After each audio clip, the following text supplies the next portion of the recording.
And yes, we'll go ahead and start. Welcome, everyone. We know that you've been engaged in course one of the Transformative Educator program on the TEDx program, or the TEDx platform. And we've been delighted to be involved in that, to create the courses and things of that nature. Transformative learning is near and dear to our hearts, both Eric and me, for a number of different reasons. We'll introduce ourselves right here at the beginning. I'm Jeff King. I'm the Executive Director of the Center for Transformative Teaching and Learning at the University of Central Oklahoma. UCO is the northern suburb of Oklahoma City. And one of the activities that is a part of our center here is the design and launch and subsequent and ongoing implementation of transformative learning at the University of Central Oklahoma. We do that in both the curriculum and in the co-curriculum with a process that is evidence-based for assessment, so that we can track, assess, and document student development in what we call our tenets, 6 of them, but 5 of them specifically related to student development in areas that connect with transformative learning. And many of you have these same things at your own institutions. They may be called graduate attributes, gen ed outcomes, number of things, but leadership, service learning, civic engagement, global cultural competencies, those kinds of things. So our process for operationalizing transformative learning helps students develop in those areas, importantly via a process of critical self-reflection. And I know that as you have gone through course one, you've had many instances and opportunities to do some critical self-reflection on your own. And that's by design. We're eager to have the faculty that go through the program develop their own critical self-reflective attributes and capacities so that they're able to help their students accomplish the same. Eric, I'll toss it over to you. Hello, everyone. Welcome to our session at the end of course one, kind of a chance for us to engage in some of that critical self-reflection here today. So the agenda we have is kind of built around reflecting in small groups as well as a large group. So we're so glad that you're joining us. My name is Eric Kyle. I work with Dr. King at the University of Central Oklahoma. I'm the director of the 21st Century Pedagogy Institute, which, as I tell people, is just kind of a fancy name for Teaching and Learning Center. So I do faculty development. I've been doing this for more than 11 years now. I started off as a mechanical engineer once upon a time and then shifted over to do my doctorate and went into teaching religion, nonviolent peace building, and community engagement classes. And I'm so grateful to be with each of you here today. So what we're going to do today is, as Eric said, a little bit of self-reflection, both in pairs and self-reflecting in a large group. And Eric is going to kick us off with kind of a review or a starting point for the session today. Yeah, sure. So transformative learning, which as you've learned in course one, kind of had some of its more contemporary origins with through the work of Jack Mesereau and others who were involved in adult education. They were working on building on some of the work that Paulo Freire had done in a South American context. And one of the focuses of Freire's work, as well as transformative learning, is this notion of praxis, which is really building on experiences, especially in adult education, building on the lived experiences of the students that are in our courses, and then inviting them to reflect on those experiences, which then moves them into action, which should lead to transformation of themselves, of their relationships, their community, the world beyond. And so as a part of, we've kind of modeled, used that praxis model of experience, reflection, kind of action to kind of design out the session today. So we're going to start with kind of revisiting some of the experiences that you've had in course one. So you've been through 4 modules in course one. Each of those modules had 4 topics. So that's quite a bit, 16 topics that you hopefully worked through by now or are in the process of working through. And so what we wanted to do is kind of a slow reading of those titles of those topics in each of those modules. And what we want to invite you to do as we're kind of just, we're going to read through all of the different topics, just kind of in a slow, almost meditative reading. And we just want you to be present to your own thoughts and feelings. That's a central part of transformative learning. And just be present to what's coming up. What do you remember from course one?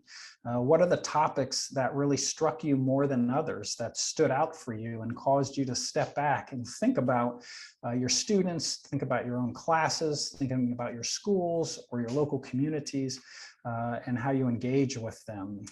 And so we'll just kind of go through a reading, and Jeff and I will kind of flip back and forth one module to the next as we kind of read through this. So we just invite you now into kind of a time of just being silent, just being present as we kind of read slowly through these topics, and just kind of allow your experiences with course one to come to the forefront of your consciousness.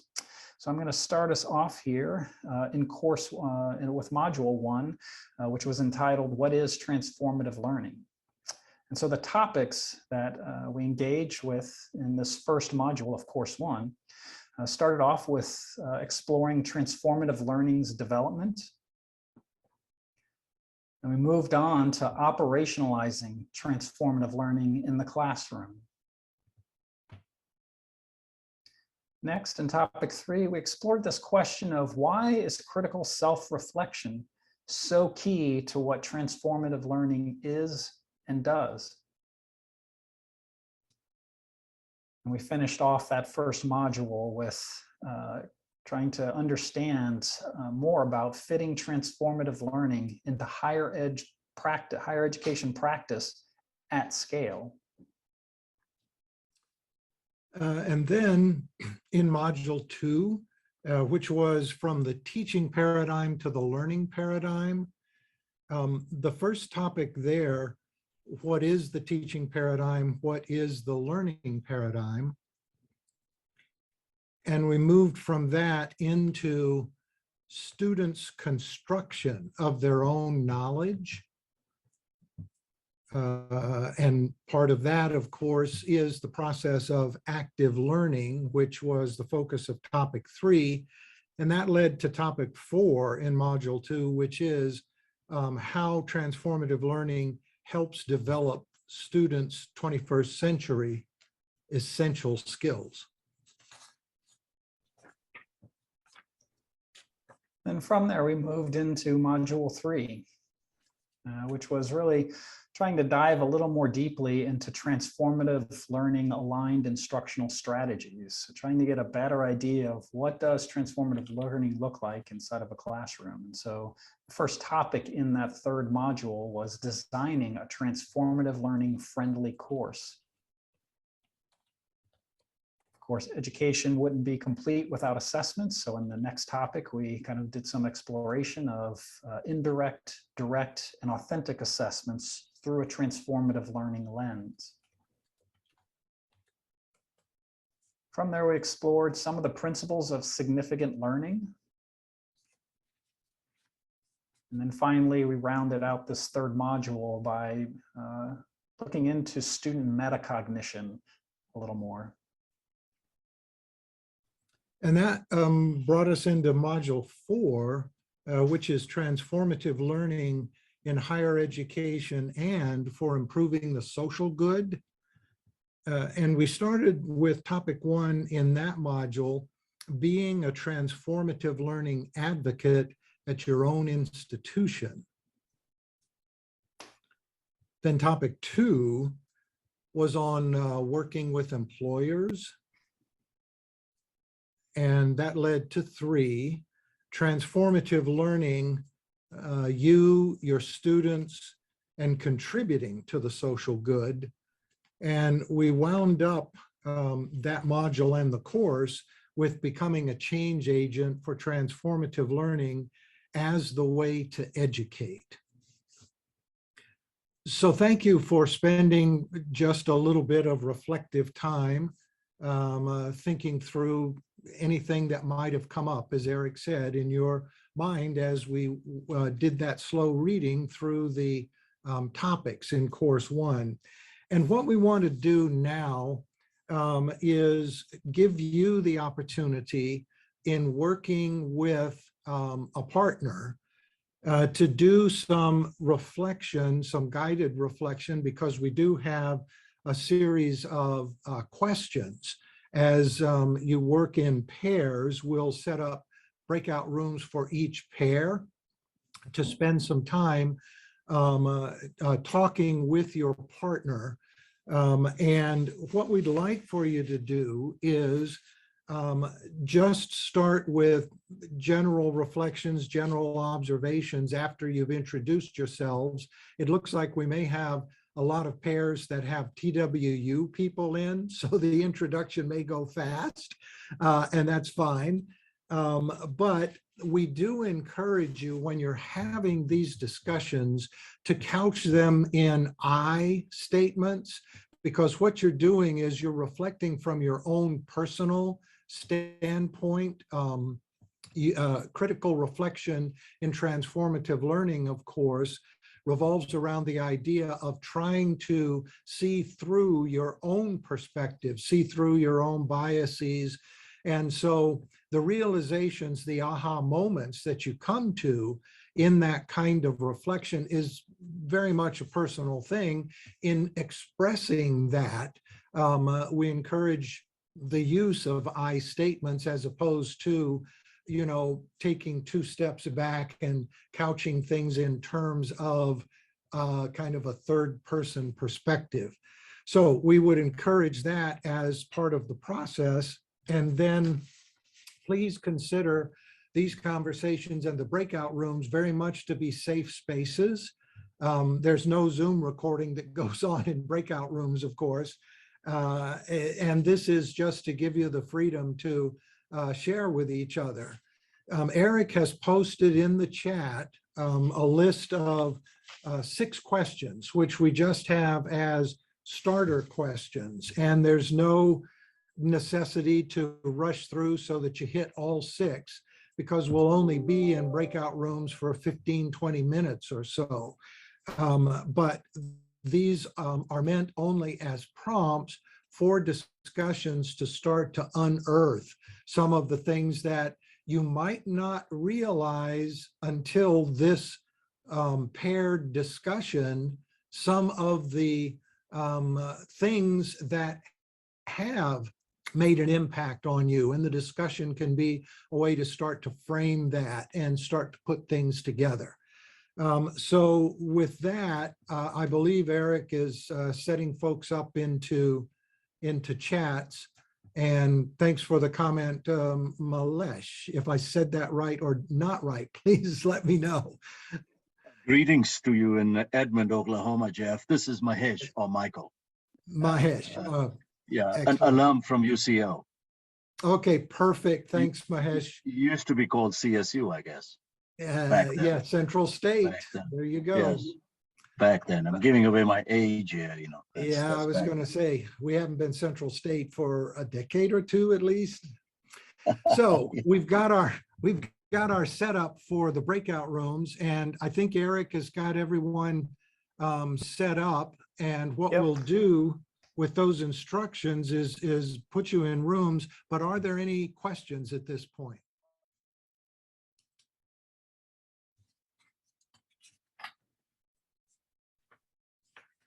Catherine and I solved all the problems of the world. Perfect. With 15 seconds to spare.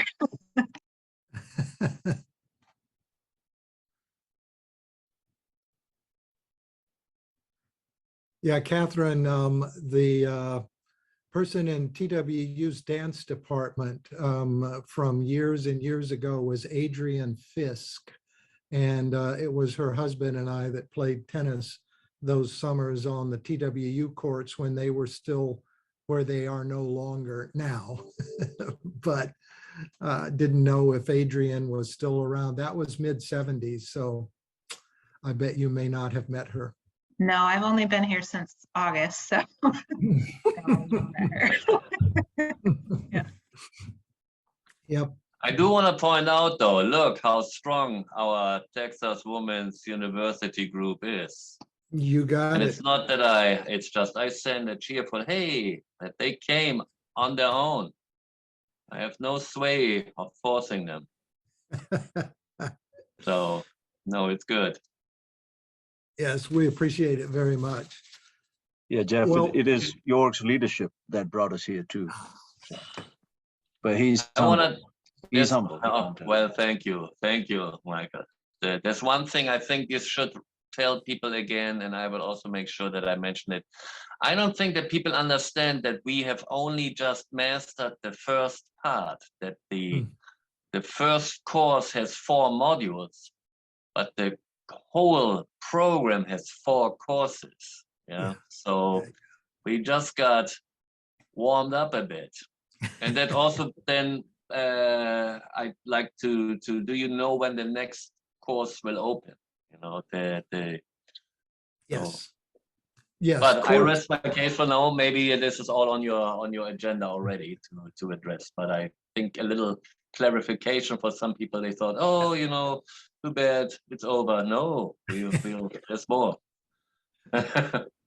Yeah, thanks for that, Jorg. The second course will open tomorrow. And course 1 will stay open, you know, as each course opens among the 4, we will keep all the prior courses open as well.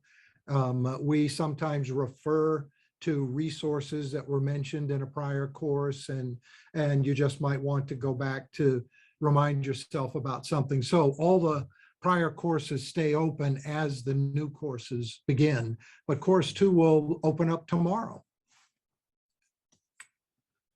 And Jeff, So- when do we have to get done with all these 4 courses? Like, is there like a final deadline that's a hard deadline? There's not really a hard deadline, Mahesh. What we have done is we have kind of estimated how long it might take people to move through. And just because it was our first time out, we estimated around 3 weeks per course. So that means going through all 4 is roughly 12 weeks. But this is not like a university where, you know, you've got 45 seat time hours that you put in and then you move to the next course. So it's flexible, but that would give you a good working yardstick, if you will, about time. Thank you. Excellent. Well, welcome back. Eric, I'm going to hand it over to you to get us started with the large group share outs. Sure. Well, welcome back. I hope that your small group time was generative and you had a chance to reflect on some of those questions in light of your experiences with course 1. So it'd be like to open it up for individuals, for groups to kind of share some of the things that have come up for you. I'd be happy to do that for our group. We had a very interesting discussion with Dayton and Laura. Dayton, by the way, this is her second week with the university, working with the Center for Faculty Excellence. So I think I commend her for being part of this course. Laura is in the nursing program in Dallas, and she's teaching undergrad, graduate, and doctoral level courses, and also has, I guess she enjoys the pediatric nursing aspect, although she does more than that at the moment, but that's kind of her calling. We talked about one of the, I guess, issues we talked about was to do with transformative learning for our students that come in that may not be as motivated by that particular subject, the course that they're taking. And so how do we transform them into lifelong learners, perhaps even adopt some of the deep learning techniques and such. And then the conversation shifted to the model that is being used by many universities of adjunct professors, primarily a costing model. It helps, keeps the budget in check, enhances the profitability, the ROI for the institution. But on the other hand, it may not be suitable from a quality standpoint, given that, again, in defense of the adjuncts, I mean, they're not necessarily required to do keep up with the research, publish anything, and or may not be as vested in the success of that particular either that student or, for that matter, that particular institution. So therein lies the dilemma. The suggestion was, again, maybe lobbying the legislature at the state level, trying to get more funding for institutions. Certainly using, I think that was a thought I had before that 20-second piece kicked in. We had 20 seconds left and Laura was finishing up her thought. Maybe appealing this at the highest levels possible, the board, the chancellor, the provost's office, and through the Senate, trying to see if that model can somehow be tweaked to where we understand the budgetary reasons this is done, but again, from the, I mean, measuring the success one student at a time standpoint, we certainly need to ensure that the quality is not compromised when we offload or outsource this to the temporary labor, which should be, again, they're basically contracted course by course, as opposed to a long-term commitment. And anyway, those were some thoughts on how do we transform this for students. What are some of the lessons learned from this particular course? How do we share this with our group, both full-time and adjunct faculty, and certainly apply this as broadly as possible for the maximum impact. So anyway, Laura and Dayton, jump in if you think I missed any points, but that was just what I recall. Well, we also had a discussion. Oh, Laura, you can go ahead.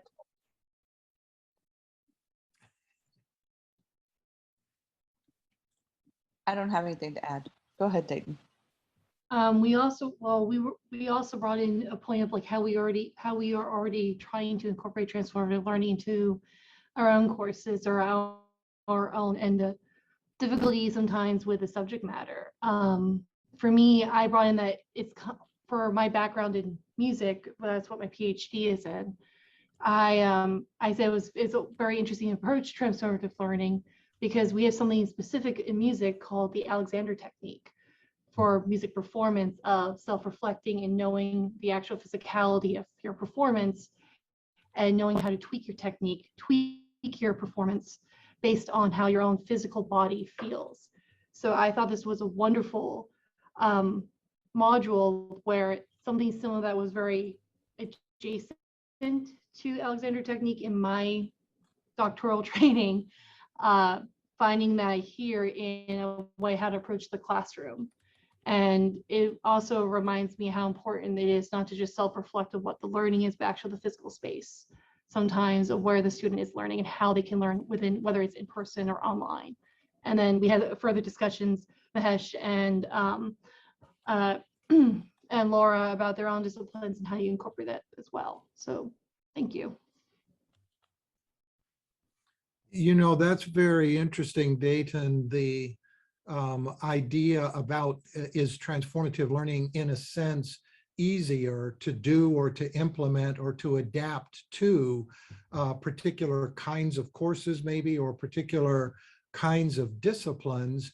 And it's a fascinating discussion for faculty coming to transformative learning who might think, well, because I have a lab class, you know, I can't do transformative learning because it's a lab class or whatever it is. And what we have heard from music faculty here at our university, where we've had transformative learning in place for about 7 years, is that in the very early stages, our music faculty, many of them said to us, well, we're already doing transformative learning because of the nature of how you have to work personally with a student. If you're a clarinet instructor and you have your one-on-one sessions, that there's a great deal of transformative learning that has to happen in that space in order to empower the student to get better, to take risks as a performer, for example.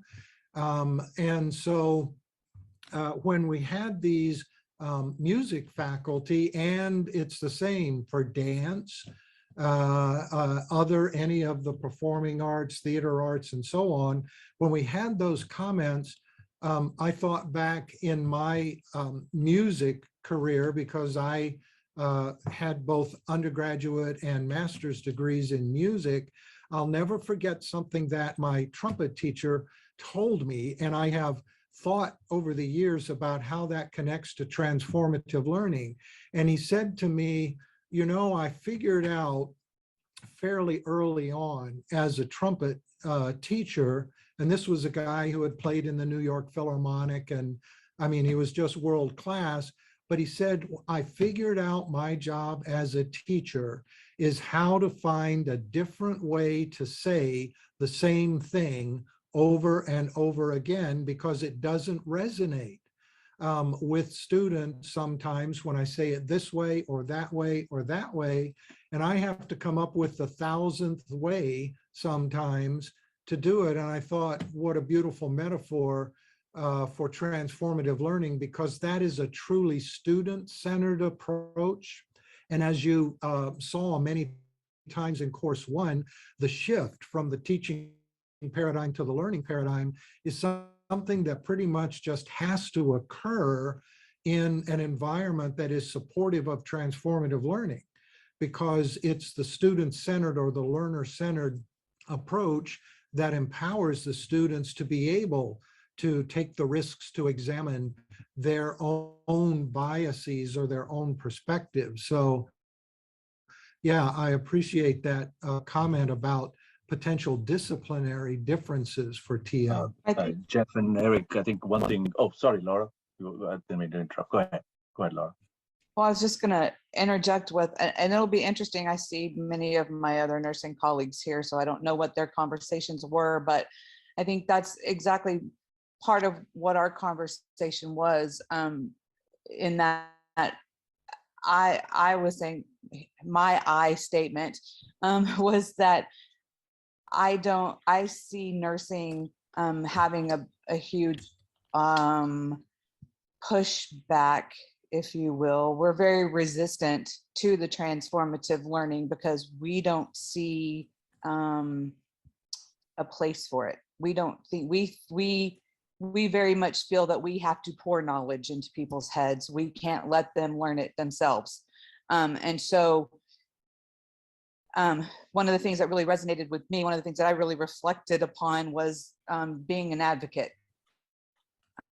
for transformative learning in our field, because I really feel like we can do better, or we can help our students learn better using this model. And I really feel like there's a huge place for it. And so I think that this is a discipline where transformative learning is needed. I echo Laura's comments, and then also Dayton's points on the interdisciplinary learning. But Jeff and Eric, I have a quick question for you, if I may. How do we keep this transformative learning from becoming hyperbole? Where, oh, I did this and I transformed the world, right? I mean, how do we keep that from falling in that trap? Because that's easy, and especially when we look at eclectic disciplines, There is the subjects I teach in the strategy and IT area, there are areas where one could fall in that trap. And if you dig deeper, you'd think, well, okay, we didn't really add much to the existing body of knowledge. But so how do we do this, and not, especially for, I guess, novices that might be coming into the field of transformative learning? What would be your words of wisdom for them? Thank you. Eric, I'll let you start. I've been talking too much. Yeah, toss the hard question to me. I appreciate that. Yeah, that's a great question. Course 3 is going to dive into probably one of the hot topics in transformative learning, which is how do you really assess transformative learning? I mean, if you look at some of the models and theories by Mesereau and Cranton and Dirks, these are some of the key theorists in transformative learning. A number of people have raised questions of, you're talking about deep structural changes to a person's psyche, to our patterns of thoughts and feelings. Some extend that. There's a group at University of Toronto has a group that's looking at transformative learning and how we can transform relationships or communities in kind of these deeper structural ways. And it's a really excellent question. That's one of our group in the department that we're in Kettle, just went to the International Transformative Learning Conference and came back and said that, yeah, that's still a hot topic. That's still being debated, still being explored. So I don't think there's an easy answer to it. And in course 3, you'll be kind of exploring some of that and how, using some case examples from Brazil, from UCO, from other parts of the world, how people are trying to get at that through these student learning outcomes. So yeah, hold that question. I encourage you to hold that question as you move through these other courses. And we'll see what we kind of come up with as we reconvene after course 3 and again after course 4, kind of where you're at on that question. I do want to make some time for other groups. Christine, I noticed you had unmuted, so maybe we can jump over to you and to Joy to kind of talk a little bit about. So yeah, that's a good segue, because Joy and I are both from nursing as well, and we know each other quite well. We spent all day yesterday we are working together on a committee that's developing a new track for the baccalaureate degree in nursing that will be accelerated. And so what nursing means by accelerated is not accelerating into graduate work. We are just going to go faster. So it's a 12-month program for post-bac students. And that is a whole lot of stuff to learn in 12 months. So we have to be strategic. And one of the ways that we are envisioning and working on applying TL principles in our ABSN program is the use of e-portfolios to track outcomes across the curriculum. And so a big part of that is going to be critical reflective journaling that students can submit as artifacts so that they are reflecting on it the whole time. We know no matter how careful we are about admitting students, that students are going to come to us with all different kinds of skills, abilities, attitudes, whatever.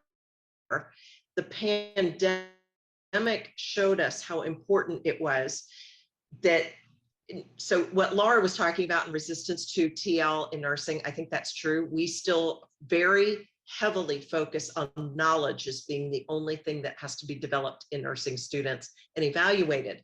Well, the pandemic showed us that understanding pathophysiology is not going to keep you in the field. It's not going to keep you safe. It's not going to teach you how to advocate. It's not going to make you resilient, all of those things. So we are strategically building all of that in, but we've got to get students to take ownership for their own development toward the end goals. It can't be the faculty's job to make sure that they understand how to be ethical and that they understand how to advocate and that they understand self-care. I can give them some tools, but I have to build it into the curriculum, ways to incentivize them to actually do it. And I have to make sure that I give them space to do it.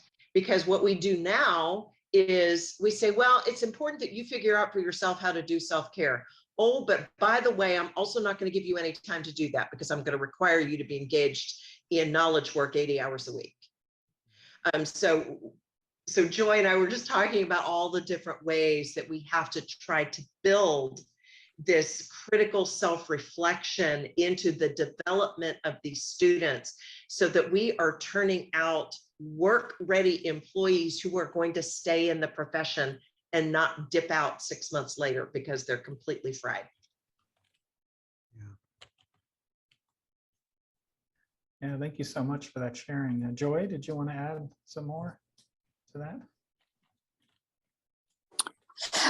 No, not necessarily anything additional to add, except just to say, with regards to reflective journaling, I work with the honors program here at TWU, and we utilize transformative learning and specifically a lot of journaling, and we've gotten such positive student feedback to that. But it really does take a special kind of student to put the time and effort into it. So I agree with Christine's point about kind of, I guess, selling it to the students and getting that degree of buy-in. You know, it works this way if you let us work it. You know, one quick comment that your comment prompted for me, Joy, is one of the things that we have found with, or at least some of our instructors have found regarding the motivational factor for journaling or for doing critical self-reflections among students. We have some faculty who have found that allowing students to upload an audio recording, upload a video recording, as opposed to the written, works very well. And sometimes it's a facility with English because English is second language. So writing, there's always that translation step, which can get in the way of, you know, what's in your heart if there's a transformative moment that has occurred. And with e-portfolios, obviously there are ways for students to be able to upload audio, video recordings and so on. And that can motivate students sometimes where they might otherwise just consider it another written assignment, if you will. And sometimes that is demotivating. So just a thought, and you guys may already be doing that, but we have had faculty here who have had success with that. Can I say something about that? In physics labs, I used to have students, in fact, I still do, obviously, in their journaling, they have to write what kind of challenges they faced and what they were thinking at the time and what kind of solutions were bandied around and which ones that they adopted, because that's what professional experimentalists do. And if you, and I told him, I said, if you're ever going to duplicate this experiment again, 10 years down the road, and you don't capture those thoughts, then you're just not going to be able, you're going to really struggle to do it. So the whole idea about journaling and putting down that metacognition part is something that they have to actually learn as a habit. Yeah, that's a great observation, John. The process that students go through when they do that, that's something that can be mentored, if you will, by faculty. One of the things that can be a successful process to help students develop this kind of metacognition or metacognitive approach to their own learning is for faculty to literally do kind of a think out loud as they're solving a problem. But then there is some research that shows something that on top of that can ramp up the effectiveness of that approach is when the faculty shares her own struggles as a learner to come to understand a concept. And there's a lot of research around this idea that students sometimes see their faculty as the discipline expert who knows everything, and it can be a shock to a student. It can be a disorienting dilemma, if you will, for a student to realize, oh my gosh, my professor struggled with, her graduate stats class the same way that I'm struggling. And that can be an emotional bridge that can be a breakthrough moment leading to some transformative realizations. Yeah, I used to train in this many years ago, and I would tell teachers that if you make it look like you have made that it's easy for you, then your students will not think they'll ever be successful at it. So because they'll say, I'll never be a mathematician because I'll never be able to do those things in my head like the teacher does. And so I always say you have to model the struggle. And the think aloud, by the way, is a overlooked teaching strategy. It's probably one of the most powerful around, and almost nobody does it. John and Jeff, y'all make such good points. Just this morning at the boot camp, I remember this month's challenge for us is the 10,000 push-ups. We call them Merkins for American push-ups. But the 10,000 is a translation to about 320 a day. So the guy who was actually leading us said there was a time when he started, he couldn't even do 10, leave alone 300 plus.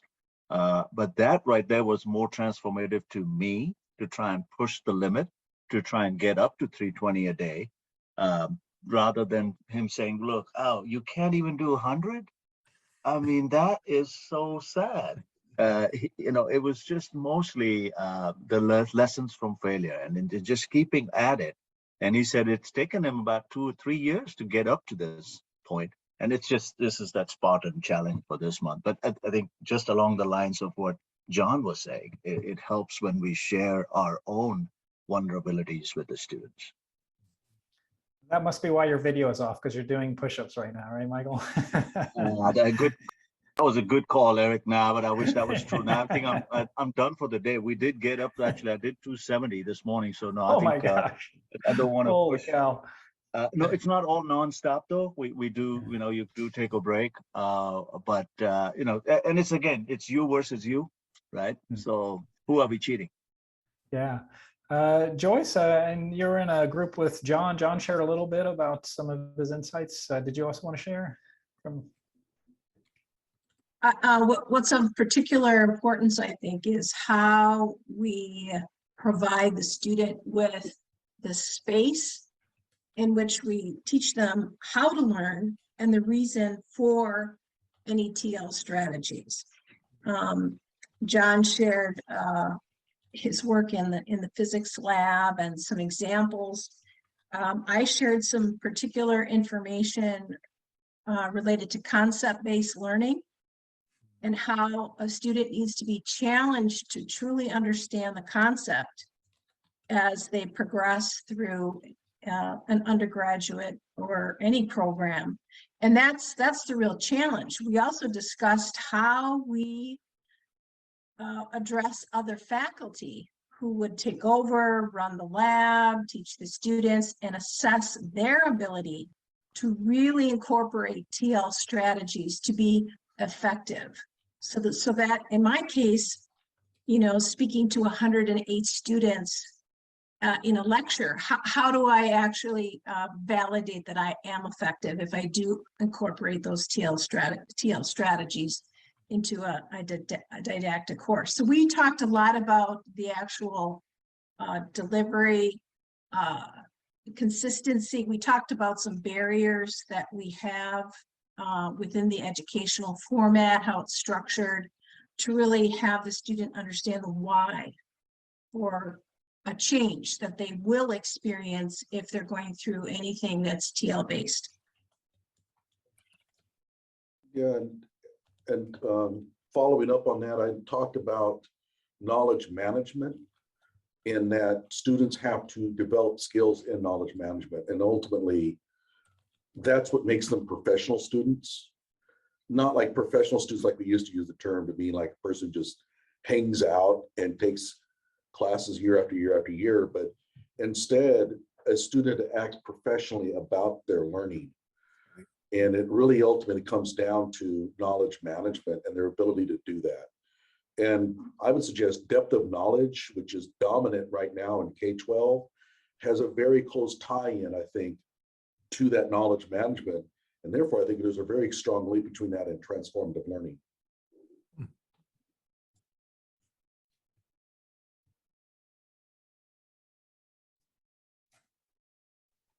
Great, thank you both for sharing some of the things from your small group. Sounds like it was a very generative conversation.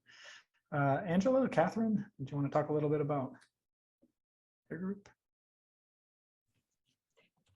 I can get us started. We kind of came up with two essential themes, and so perhaps like I can talk about one and she can take the other. But I'm probably not as far along in this as others might be, so I was limited in what I could offer at this time. We started talking about what we think about transformative learning before we started this program. And I think the theme that she and I kind of came up with was we had in mind that transformative learning required the engagement of the learner, everything from the engagement of the preparations that they do before they come to class, to the engagement with them, as well as their own engagement in the content from a holistic perspective.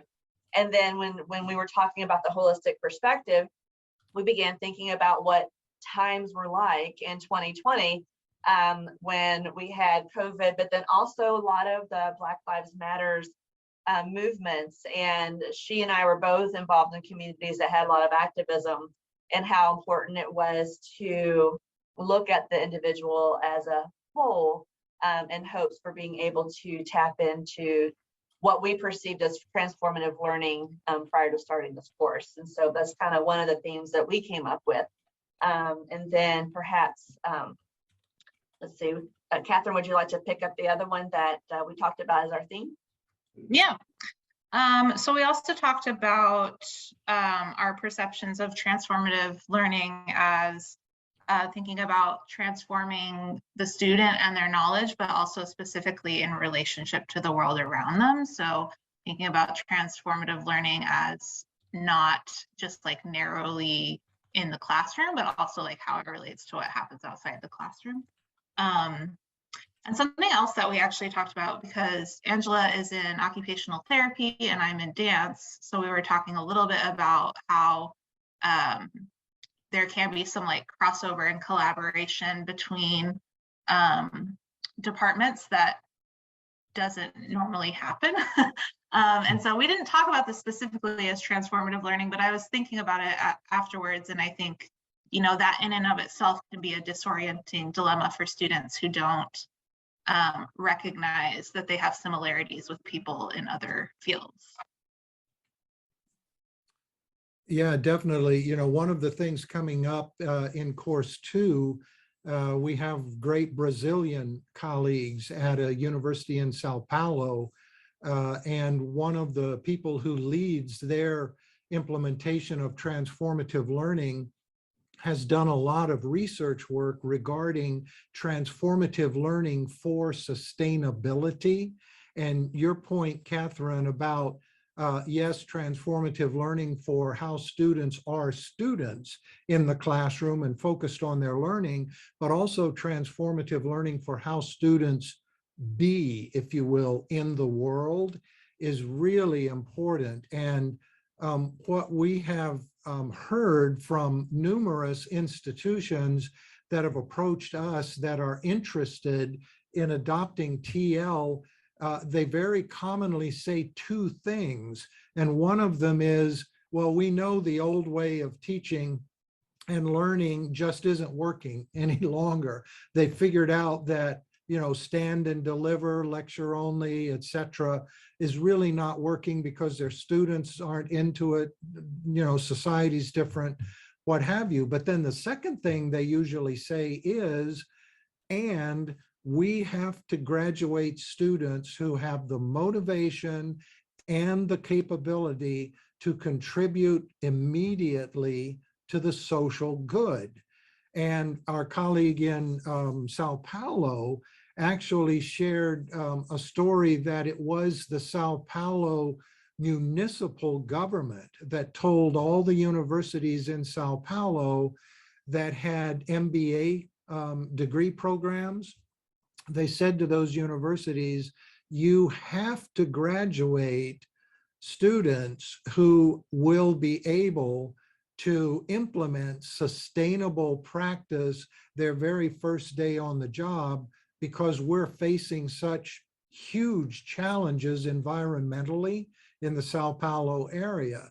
So this idea of transformative learning also helps students develop as human beings who want to contribute to their communities, their families, on the workplace and so forth is really important. And when you think about it, the old way of teaching just did not factor that in. The teaching paradigm was My job is to deliver content. Their job is to learn it. And this idea of helping students develop as humans didn't really factor in, but it is so necessary in the 21st century. And of course, you can tell I'm on a soapbox for transformative learning as the way to do it. Yeah, thank you. And thank you for sharing, Angela and Catherine. Let's go to our final group, Jennifer and Jorg.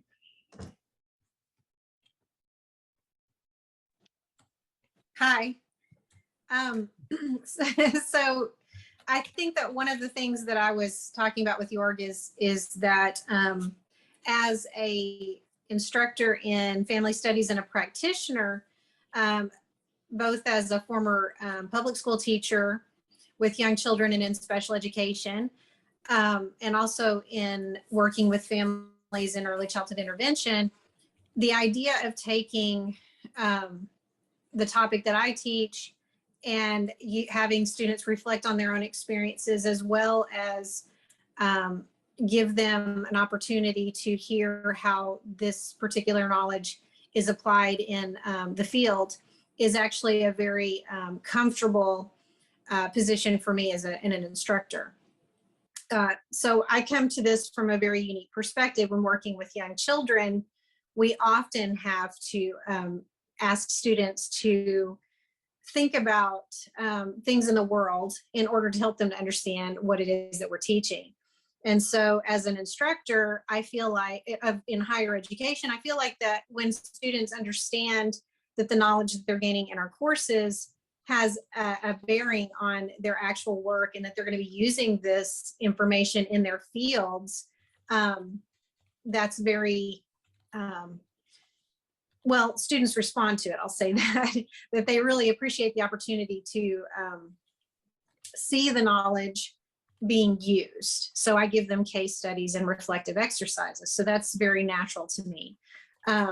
Another thing about the application of reflective practice is that as a practitioner, I've been engaging in reflective practice for 30 years. It's really important to confront our biases when we work with families. It's really important to manage some of our expectations, and to also deal with some of the things that families are experiencing that can be really difficult for us personally. And so having the opportunity to go and talk with someone in reflective supervision is really important, so that we are not, it kind of goes back to the person in nursing who said, self-care is a really important part of practice.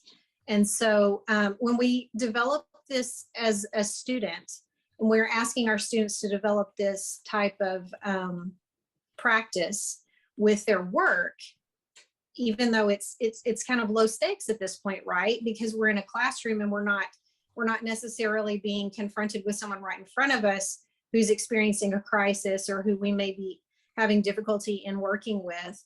When we start to ask them to reflect on their learning, we're actually teaching them a set of skills that helps them in their work. So that's my, I guess that's my own reflection on transformative learning, on TL. And that's kind of what Jorg and I talked about in our group.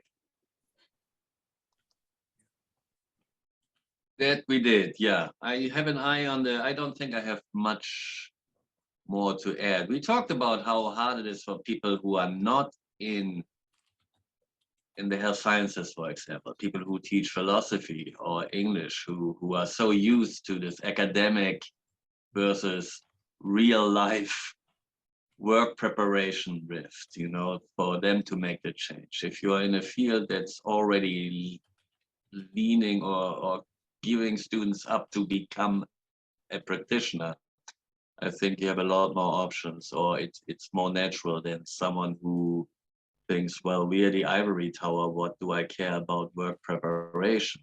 And it's changing quite a bit. So I think it behooves us to dabble into different ways and make things, that provide a better service to the students who will eventually have to find a job. So, but let's leave it at this for now, because I think you have more announcements to make and our time is running out. So.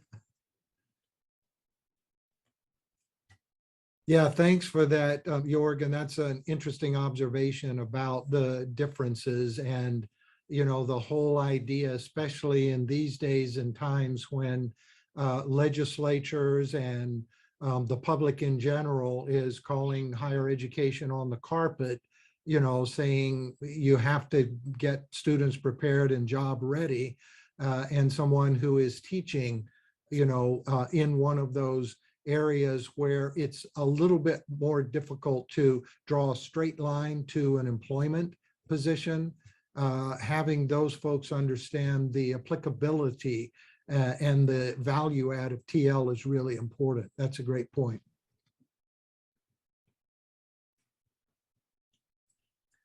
Thank you all for sharing. This is really appreciate. It sounds like the small groups were very engaging, and yeah, and this large group time too has been a chance for us to kind of share some of that wisdom that each of you is bringing to this group, and so we really appreciate it. We're going to transition now, as Jörg said, we're kind of coming down to the wire here, and begin previewing course 2, which will open tomorrow, as we said, and then there'll be course 3, course 4 beyond that. So lots of more interesting topics. So Jeff, do you want to give us a preview of course 2? Absolutely. And Eric, I know you have to leave a bit early because Eric, in his role as our 21st Century Pedagogy Institute Director, is lining up an initial meeting that starts in a few minutes among some other faculty development directors in the area, looking at potentially a regional consortium or an Oklahoma City area consortium, whatever develops. So he's obviously a voice for TL in that group as well. But don't be offended if Eric has to jump off in a few minutes to get to his other meeting. So what we want to do to wrap up, and thank you very much for those reflections. I'm sure that this TE program, the 4 courses in this program, is a sort of faculty development where you may have been pressed to do much more self-reflecting, critical self-reflecting than other kinds of activities that might have been focused on instructional strategies and so forth. And we do get more into some of that, especially coming up in course 2. What are some specific techniques that align very well with transformative learning that are themselves high impact practices. So we appreciate very much your engagement in critical self-reflection, and what we wanted to do in these course-ending webinars is to try and surface some of that in ways and around topics that may not have yet surfaced across the course. So to give you a preview about what's coming up in course 2, which opens tomorrow, that's a course where we focus, as you can tell by the title, which is operationalizing transformative learning in the classroom. And our objectives are at the end of that course, what we want you to be able to do is to explain and demonstrate multiple ways of working from the learner's perspective when you design or adapt courses and or assignments. Then also, we hope that you would be able to select 2 learning paradigm instructional practices that you can include in one of your classes or multiple of your classes, and create an implementation plan. In other words, we're eager for you not just to read about, to identify and use resources about these techniques, but to actually try to figure out, oh, I like that one, I'm drawn to that technique, and I know that it's going to fit perfectly in my XYZ course, but then actually be about the business of designing that in for if it's an upcoming fall semester class or whatever. And then we also hope you'll be able to explain critical self-reflection's role in a TL course. And finally, to be able to build classroom environments that with the ability to collaborate in the construction of more expansive and inclusive solutions. So those are the outcomes. And our upcoming modules, the 4 modules, the first one is Foundations for Transforming Classes. And so we spend a bit of time to help you get grounded in making adaptations that move your classes into a transformative learning direction. And the second module is named Life Inside a Transformative Learning Classroom. So more of the nitty-gritty about what it's like to be and do within a TL-focused classroom. Module 3 is creating a path for transformative learning through critical reflection. And this is where you'll get some insights into how to think about critical reflection as one of the key components, as a structure within your courses. And module 4 is about fostering transformative learning ecosystems. When you get down to course 4, which has sort of a broad focus on becoming a change agent for transformative learning, the discussion that was surfaced in our whole group discussion just a few minutes ago about the importance of transformative learning for students to be and do differently in their communities, that idea of becoming a change agent to help your students do that in the community, but it also means helping the community understand that and welcome that. So this last idea about transformative learning ecosystems, which is the focus of the 4th topic in course 2, starts to move you in that direction. And so that gives you a nice preview of what's coming up in course 2. We continue, and you may have noticed that we have taken a bit of a story-based approach. The power of story can be transformative.